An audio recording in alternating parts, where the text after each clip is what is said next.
नमस्कार दोस्तों, स्वागत है आप सभी का ट्रेडिंग चैनल की यूट्यूब चैनल में। मेरा नाम है अनमोल मित्तल और शुरुआत कर रहे एक अमेजिंग वीडियो की। देखिए, आज की वीडियो में हम बात करेंगे price rate of change indicator के बारे में। क्या ये इंडिकेटर है, कैसे काम करता है, किस तरीके के सिग्नल हमें देता है, और साथ ही साथ 3 ऐसी स्ट्रेटजीज इस इंडिकेटर के साथ हम आपको बताएंगे। उसके साथ बैक टेस्ट करेंगे, देखेंगे क्या रिजल्ट उसके ऊपर आते हैं, क्या नफा या क्या नुकसान आ सकता है अगर हम वो स्ट्रेटेजी अप्लाई करते हैं अपनी ट्रेडिंग के अंदर। देखिए, ये जो price rate of change indicator है, इसको काफ़ी लोग प्रॉक कहते हैं, काफ़ी लोग इसको ROC भी कहते हैं, काफ़ी लोग इसको सिर्फ रेट ऑफ चेंज भी कहते हैं। ROC फंडामेंटल वाली की बात नहीं कर रहे, रिटर्न ऑन कैपिटल की बात नहीं कर रहे। ROC का मतलब है रेट ऑफ चेंज इंडिकेटर। चलिए समझते हैं ये इंडिकेटर क्या है, कैसे काम करता है। ज़्यादा समय नहीं करेंगे बर्बाद आपका। चलिए शुरुआत करते हैं। देखिए, कुछ डेफिनेशन है, डेफिनेशन समझ लीजिए इसकी, बाकी हम अपने अंदाज में समझाएंगे ताकि हर किसी को समझ में आए। क्योंकि हमारे साथ होता क्या है ना, हम ज़्यादातर जो बात कर रहे हैं टेक्निकली वर्ड के यूज़ करते हैं, हम इन टर्म के वर्ड का यूज़ करते हैं, लेकिन हमारे चैनल पे कोशिश ये रहती है कि बहुत ही सिंपल और आसान हिंदी भाषा में चीज़ें आपको समझ में आ जाए। चलिए शुरुआत कर रहे हैं। देखिए, डेफिनेशन मैंने फॉर्मेलिटीज़ के लिए डाल दी है, बाकी नहीं भी पढ़ेंगे तो भी चलेगा। मोटा मोटा जो इसमें मतलब किस चिड़िया का नाम है ये वो समझा देते हैं। बेसिकली इंडिकेटर करता है क्या, एक तो ये मोमेंटम बेस्ड इंडिकेटर है, मोमेंटम कैप्चर करता है, पहली बात। दूसरा, ये परसेंटेज चेंज को मेजरमेंट करता है। मान लेते हैं कोई चेंज हुआ प्राइस के अंदर, ऊपर गया नीचे गया, तो वो परसेंटेज में आपको बताएगा कि कितना चेंज हुआ, कितना परसेंट ऊपर गया, कितना परसेंट नीचे गया। ये इंडिकेटर आपको बहुत आसानी से बता देगा। दूसरा, अगर हम इस इंडिकेटर की बात करें, ये जो है इसके अंदर एक लाइन होती है जीरो की, और जीरो से ऊपर पॉजिटिव टेरिटरी और जीरो से नीचे नेगेटिव टेरिटरी में मूव करता है। तो कितना भी ऊपर जा सकता है जीरो से, कितना भी नीचे जा सकता है। तो इस तरीके से इंडिकेटर बना हुआ है। जीरो के ऊपर जाएगा तो पॉजिटिव, जीरो के नीचे जाएगा तो नेगेटिव। सिंपल सिंपल ये है। बात कर लेते हैं फॉर्मूले की।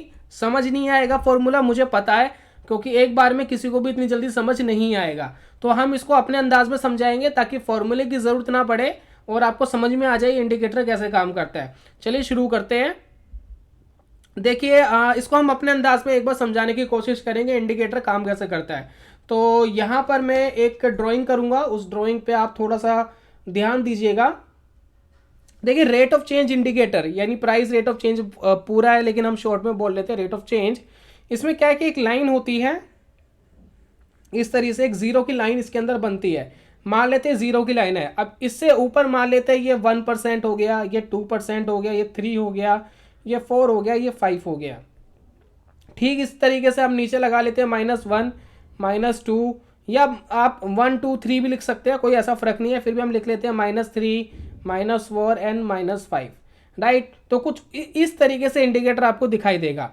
अब मान लेते हैं कि इस इंडिकेटर पे आपने एक सेटिंग रखी हुई है, आपने लगाया ROC इंडिकेटर, जिसके अंदर आपने सेटिंग रखी 9 की, यानी पिछले 9 पीरियड को कैप्चर करता है। तो ये बड़ा सिंपल सा इंडिकेटर है। ये क्या करेगा, मान लेते हैं कोई करंट का जो प्राइस चल रहा है वो चल रहा है 105 रुपये, और ठीक इसके 9 कैंडल पहले यानी 8वीं कैंडल, 7वीं, 6, 7, माफ़ी चाहूँगा, 5, 4, 3, 2, 1, जो ये एक कैंडल जो स्टार्टिंग में थी, मान लेते हैं उस टाइम जो इसका प्राइस था इस कैंडल का, मान लेते हैं कि 100 रुपीज़ था। यानी पिछली जो कैंडल थी उसका प्राइस 100 था, और जो अब करंट की जो कैंडल है उसका प्राइस है 105। यानी कितना डिफरेंस आ गया, 9 पीरियड का हमने लगाया हुआ ये, तो डिफरेंस आ गया 205% का। तो ये इंडिकेटर इंडिकेट कर रहा है 5, यानी 5% जो रेट है वो ऊपर गया है पिछली 9 कैंडल के मुकाबले, और पॉजिटिव टेरिटरी में गया है। मान लेते हैं कि ये जो प्राइस है ये 105 ना होकर के, मान लेते हैं कि ये प्राइस 95 हो जाता, तो ये इंडिकेटर आपको ये लेवल इंडिकेट करता, -5 वाले जो लेवल है ये आपको इंडिकेट करता। -5 भी भूल जाइए, जो 5 है ये लेवल आपको इंडिकेट करता है, वो हमें दिखाई देगा। तो ये परसेंटेज वे में आपको बताएगा कि जो आपने पीरियड लिया है, ये 9 पीरियड लिया है, यानी पिछली जो 9वीं कैंडल थी उसके मुकाबले जो करंट प्राइस है वो पॉजिटिव है या नेगेटिव है, और कितना पॉजिटिव है, 10% ऊपर है, 5% ऊपर है, 1% ऊपर है, कितना ऊपर या नीचे है। बेसिकली दोस्तों ये इंडिकेटर बस इतना ही काम करता है। इसमें बहुत अच्छी बात क्या है कि आप इससे ट्रेंड तो पहचान ही सकते हैं, साथ में मार्केट के स्ट्रेंथ को भी पहचान सकते हैं। अगर इंडिकेटर जीरो के आसपास ही घूम रहा है, बार बार, तो समझ जाइए कि ये चोपी कंडीशन में चल रहा है, चोपी यानी साइडवेज मार्केट में चल रहा है। और अगर ये इंडिकेटर तेजी से ऊपर भी चले जाता है, तेजी से नीचे भी चले जाता है, यानी इसके अंदर जो ट्रेंड है वो स्ट्रांग है। तो यहाँ पर आप इस चीज को बहुत अच्छे से यूज कर सकते हैं इस इंडिकेटर के साथ। हम थोड़ा आगे भी समझाएंगे तो आपको और अच्छे से समझ में आएगा। साथ में इंडिकेटर जो हमारे डाइवर्जेंस होते हैं उसको भी अच्छे से मेजरमेंट कर पाता है। बाकी फिलहाल हम डाइवर्जेंस की आज की वीडियो में बात नहीं करेंगे। अगर आपकी रिक्वेस्ट आती है तो कमेंट बॉक्स में लिखिएगा। अगर काफ़ी रिक्वेस्ट मेरे पास डाइवर्जेंस की आती है तो हम उसके ऊपर एक सेपरेट वीडियो बना लेंगे कि आरओसी के साथ डाइवर्जेंस ट्रेडिंग किस तरीके से की जा सकती है, या किस तरीके से प्राइस एक्शन को पहचाना जा सकता है कि इन फ्यूचर क्या हो सकता है, इसका कुछ अंदाजा लगाया जा सकता है। तो बेसिकली दोस्तों ये इंडिकेटर करता है और कुछ भी नहीं है। इंडिकेटर में करंट प्राइस एक्शन क्या कह रहा है, कितना पॉजिटिव है कितना नेगेटिव है, परसेंटेज के हिसाब से वो लगाएगा। मान लेते हैं अगर आप इसकी सेटिंग 9 की जगह 20 कर देते तो पिछली 20वीं कैंडल को कैप्चर करता और उससे ये जज करता कि जो 20वीं कैंडल का प्राइस था जो अब का प्राइस है उन दोनों में कितने परसेंटेज का डिफरेंस है, पॉजिटिव है या नेगेटिव है। बस यही है। अब इसमें एक इंपॉर्टेंट बात यह है कि जो शॉर्ट टर्म ट्रेडर होते हैं, काफ़ी लोग इसको 9 पीरियड का यूज़ करते हैं, काफ़ी लोग इसको 25 पीरियड का यूज़ करते हैं, काफ़ी लोग इसको 55 पीरियड का यूज़ करते हैं, काफ़ी लोग इसको 200 का पीरियड का यूज़ करते हैं। देखिए 200 का जो है वो अगर आप लॉन्ग टर्म इन्वेस्टर है या ट्रेडर है तो आपको 200 का आपको लगाना चाहिए आरओसी। अगर आप थोड़ा सा मीडियम टर्म की ट्रेडिंग करना पसंद करते हैं तो 55, बाकी 9 और 25 शॉर्ट टर्म ट्रेडिंग के लिए यूज़ किए जाते हैं। हर टाइम फ्रेम में काम करेगा और ये चीज़ आप सभी को पता है कि जितना छोटा टाइम फ्रेम होगा उतनी ज़्यादा नॉइज़ मिलती है, जितना बड़ा टाइम फ्रेम होगा उतनी नॉइज़ कम हो जाती है। ये आप सभी अच्छी तरह से और भली बाती जानते ही है। फिलहाल हम एक बार इसको लाइव देख लेते हैं कि लाइव ये किस तरीके से काम कर रहा है। तो स्क्रीन के ऊपर आपको दिखाई दे रहा होगा ये इंडिकेटर लगा हुआ है। अब इसके अंदर आपको ध्यान देना है कि जो जीरो वाली लाइन है, जो रेड वाली लाइन है, वो जीरो वाली लाइन है इस इंडिकेटर की, जो आपको नीचे दिखाई दे रही है। तो जब भी जीरो से नीचे जा रहा है तो जो स्टॉक है या जो भी चीज़ ट्रेड हो रही है वो नेगेटिव हो जाती है, और जैसे ही वो जीरो से ऊपर जाता है तो स्टॉक ऊपर जाना शुरू करता है। तो आपको यही देखना है इस इंडिकेटर के अंदर कि वो कब जीरो से ऊपर जा रहा है, कब जीरो के नीचे जा रहा है, जिससे आपको अंदाज़ा लगे कि जो प्राइस है वो पॉजिटिव टेरिटरी में या नेगेटिव टेरिटरी में है। और इससे आप ये भी पहचान सकते हैं कि स्ट्रेंथ कितनी है ट्रेंड के अंदर, जीरो के आसपास घूम रहा है या जीरो से काफ़ी दूर भी चले जाता है। अगर दूर चले जाता है तो वो ट्रेंड में है, अगर जीरो के आसपास लगातार घूम रहा है तो यानी साइडवेज है। उससे थोड़ा सा बच के रहिए, क्योंकि ऐसी कंडीशन में पैसा बनाना बहुत ज़्यादा आसान नहीं होता उन लोगों के लिए जो ट्रेंड को फॉलो करके काम करते हैं या ट्रेंड फॉलोइंग सिस्टम ज़्यादा यूज़ करते हैं, जिनको मूवमेंट चाहिए ट्रेडिंग के लिए। तो दोस्तों इस तरीके से ये आपको दिख रही है लाइव इंडिकेटर के ऊपर जो भी पूरी वीडियो दिखी, इससे आप अंदाज़ा लगा सकते हैं कि किस तरीके से इंडिकेटर काम कर रहा है। अब चलिए मैं 3 स्ट्रैटेजीज आपको बता देता हूँ, जरा समझते हैं 3 स्ट्रैटेजीज क्या है इस इंडिकेटर के ऊपर। अब यहाँ पर दोस्तों जो 3 स्ट्रैटेजी है, पहली स्ट्रैटेजी है प्रॉक जो है क्रॉसेस अबव करेगा जीरो के, यानी वो पॉजिटिव टेरिटरी में जाएगा तो बाय करेंगे, और जैसे ही वो नेगेटिव टेरिटरी में आएगा तो सेल करेंगे, और 55 पीरियड्स का इस इंडिकेटर को लगाएंगे।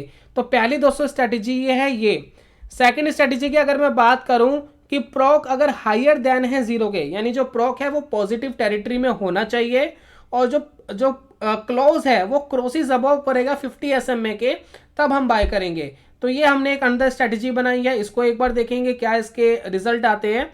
और तीसरी एक स्ट्रैटेजी है कि जो प्रॉक है वो क्रॉसेस अबव करेगा जीरो के, और इसके अंदर हम एक परसेंटेज लगाएंगे, 3% का स्टॉप लॉस और 10% का टारगेट।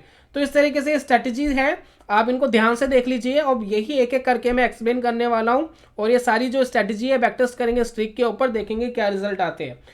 दोस्तों स्ट्रीक के प्लेटफॉर्म पे हम आ गए हैं। अब यहाँ पर करेंगे हम बैक टेस्ट। स्ट्रीक का लिंक भी हमने डिस्क्रिप्शन पे दे दिया, आप डायरेक्ट विजिट कर सकते हैं।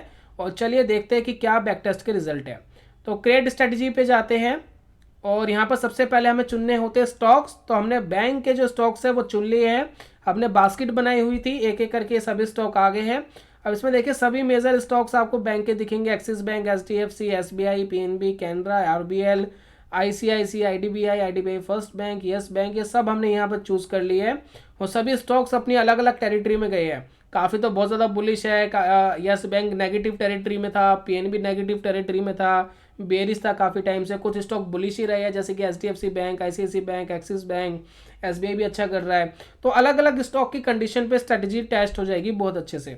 अब यहाँ पर क्वांटिटी हमें डालनी होती है 100 क्वांटिटी, बाय करके चलेंगे, पोजीशन हमारी बाय की रहेगी और हम लगाएंगे अब इंडिकेटर को। तो इंडिकेटर हमारा PROC, price rate of change, period हमें 55 करना है, जैसे हमने अभी देखा था स्ट्रैटेजी में 55 पीरियड रहेगा और क्रॉसेस अबोव करेगा ये इंडिकेटर किसको, जीरो वाली लाइन को, क्योंकि जीरो से जब ऊपर जाता है तो पॉजिटिव टेरिटरी यानी बुलिश हो जाता है स्टॉक। तो यहाँ नंबर लिखेंगे 0, दैट्स इट।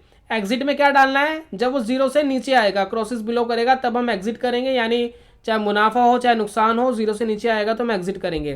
तो हम लिखेंगे PROC यानी price rate of change 55 period and crosses below, एक सेकंड, ये इक्वल हो गया, क्रॉसेस बिलो करना है और नंबर लगाना है हमें 0। अब ये लग गया।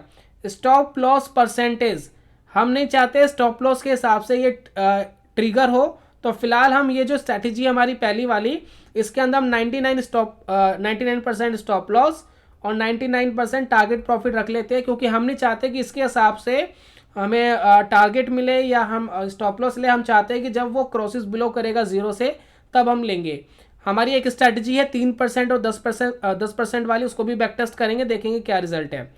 शो एडवांस में सारी चीज़ देख लीजिएगा, सारी चीज़ हमारे हिसाब से कैंडल स्टिक है, CNC नॉर्मल है।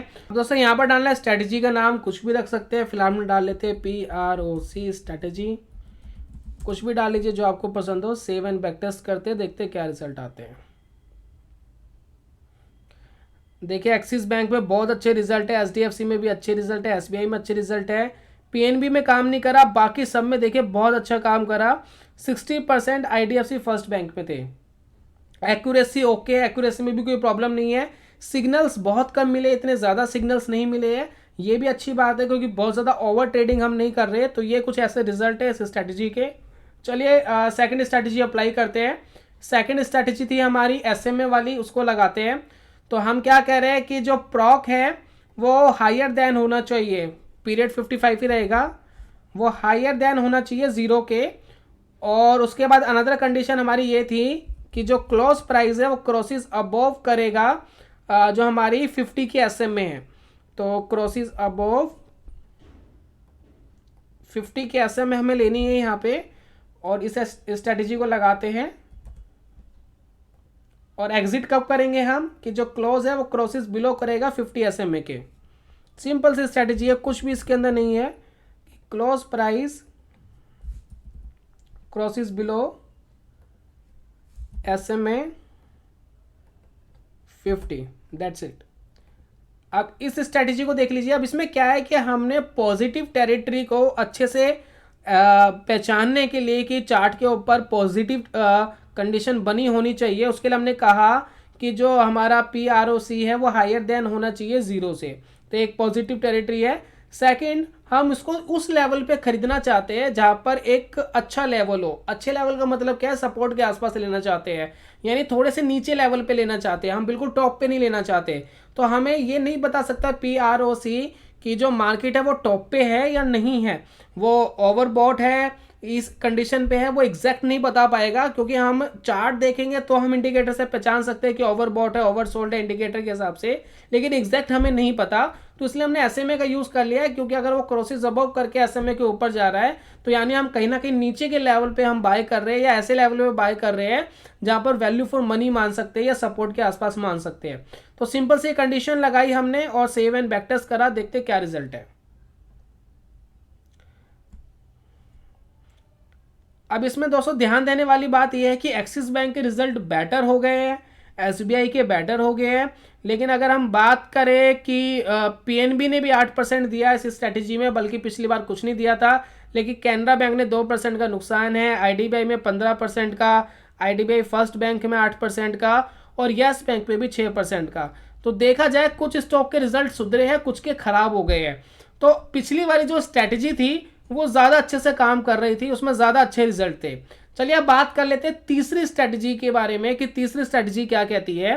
तीसरी स्ट्रैटेजी में दोस्तों बड़ा सिंपल हमने रखा हुआ है कि हम कंडीशन तो वही लेंगे कि जो PROC है वो हायर देन करे 0 के, तब हम बाय करेंगे। लेकिन साथ साथ में हम इसके अंदर एग्जिट कंडीशन लगा रहे हैं स्टॉप लॉस और टारगेट के बिहाफ पर। तो हमने यहाँ पर क्या करा कि हमने बाय कर रहे हैं कि जैसे ही PROC क्रॉसेस अबोव करेगा जीरो के, यानी पॉजिटिव टेरिटरी में जाएगा, तब तो हम बाय कर लेंगे। ये दोस्तों हमारा एंट्री सिग्नल है। लेकिन जो हमारा स्टॉप लॉस है वो यहाँ पर रहेगा 3% का और हमारा टारगेट रहेगा 10% का। सिर्फ ये सिंपल सी कंडीशन, बहुत सिंपल रखा है, और इसको देखते हैं बैक टेस्ट करके क्या रिजल्ट आते हैं। दोस्तों इसके रिजल्ट भी ठीक ठाक है। PNB में थोड़ा खराब काम करा, बाकी ऑल ओवर अगर हम देखें तो सबके अंदर प्रॉफिट ही दिख रहा है। हालांकि अगर हम ट्रेड की बात करें, इसके अंदर ट्रेड्स हमें ज़्यादा मिले हैं, और जो हमारी फर्स्ट वाली स्ट्रेटजी थी उसके अंदर ट्रेड्स कम थे और मुनाफा तो था ही। तो देखा जाए तो हमारी जो फर्स्ट वाली स्ट्रेटजी थी वो सबसे अच्छी काम कर रही थी। 55 पीरियड के अंदर जीरो से ऊपर जाएगा तो बाय और जीरो से नीचे जाएगा तो एग्जिट। दोस्तों आपको डिसाइड करना है कि आप किस स्ट्रेटजी में कंफर्टेबल है, उसको बैक टेस्ट करिए, उसको चेक करिए, और जिस स्ट्रेटजी में आप कंफर्टेबल हो या अपनी कोई भी स्ट्रेटजी आपको कस्टमाइज करनी हो, बिल्कुल आप इसी तरीके से कर सकते हैं स्ट्रीक के अंदर। तो ऑल ओवर दोस्तों ये था रिजल्ट इस इंडिकेटर का। बाकी अगर आपको स्ट्रेटजी लाइव करनी है तो वो कैसे करते हैं, तो आप देखिए यहाँ पर स्टॉक को सिलेक्ट कर लीजिए। आप किसी स्टॉक को हटाना चाहते हैं हटा भी सकते हैं, सभी को सिलेक्ट भी कर सकते हैं। डिप्लॉय ऑल पे क्लिक कर लीजिए और इसके बाद देखिए आपको ऑप्शन आएगा ये वाला, जिसमें क्वांटिटी कस्टमाइजेशन करनी होगी वो कर लीजिए। किसी स्टॉक का प्राइस कम होते हैं, किसी के ज़्यादा होते हैं, तो उस हिसाब से मनी मैनेजमेंट के हिसाब से अपना कस्टमाइजेशन कर लीजिए आप क्वांटिटीज़ का। स्ट्रेटजी साइकिल आपको 1 रखनी है, 2 रखनी है, 3 रखनी है। नॉर्मली 1 रखना ज़्यादा बढ़िया रहता है, आप 1 रखिए।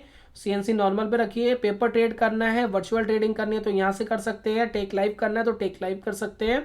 टेक लाइव करने के बाद स्ट्रेटजी लाइव हो जाती है इस स्ट्रेटजी के ऊपर। अब यहाँ पर जो भी कंडीशन आपने लगाई है स्ट्रेटजी की, उसके हिसाब से ये एनालाइज कर रहा है लाइव मार्केट में। जब भी कंडीशन मैच होगी किसी भी स्टॉक की जो आपने चूज करे हैं, आपको नोटिफिकेशन आ जाएगा।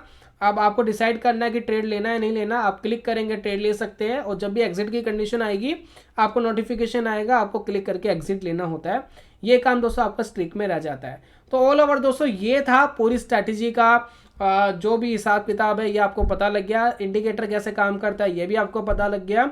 अब आप देखिए, बैक टेस्ट करिए, यूज़ करिए। अगर अच्छा लगता है तो ठीक है, नहीं लगता है तो भी कोई प्रॉब्लम नहीं। देखिए दोस्तों 700 से 800 वीडियो हमारे चैनल पे है, सभी देखना, सभी यूज़ करना, ये तो पागलपंती वाली बात है। तो नॉर्मली हमें वो इंडिकेटर देखने होते हैं जो हमारे लिए फैमिलियर हो जाए, जिसमें हम कंफर्टेबल हो जाए। सभी इंडिकेटर यूज़ करना ज़रूरी नहीं है। जो इंडिकेटर आपको अच्छा लगे, कंफर्टेबल लगे, वो सबसे अच्छा है। उसके बाद आपको किसी दूसरे इंडिकेटर पे जाने की ज़रूरत नहीं है। हम वीडियोस लाते रहते हैं क्योंकि हमारे जो व्यूअर्स हैं वो अलग अलग तरीके के व्यूअर्स हैं। किसी को ये चीज़ पसंद नहीं आती तो किसी को वो चीज़ पसंद नहीं आती। तो यहाँ पर हमारे पास कंटेंट है। आपको जो कंटेंट अच्छा लगता हो, जो इंडिकेटर या जो भी स्ट्रेटजी आपको अच्छी लगती हो, आप उस पर बैक टेस्ट करिए, उसके अंदर कंफर्टेबल हुई और उसको यूज़ कर सकते हैं। चलिए ये था दोस्तों आज की वीडियो में। मिलूंगा जल्दी नेक्स्ट वीडियो में कमाल के कॉन्सेप्ट के साथ। तब तक के लिए good bye, God bless you, bye bye दोस्तों।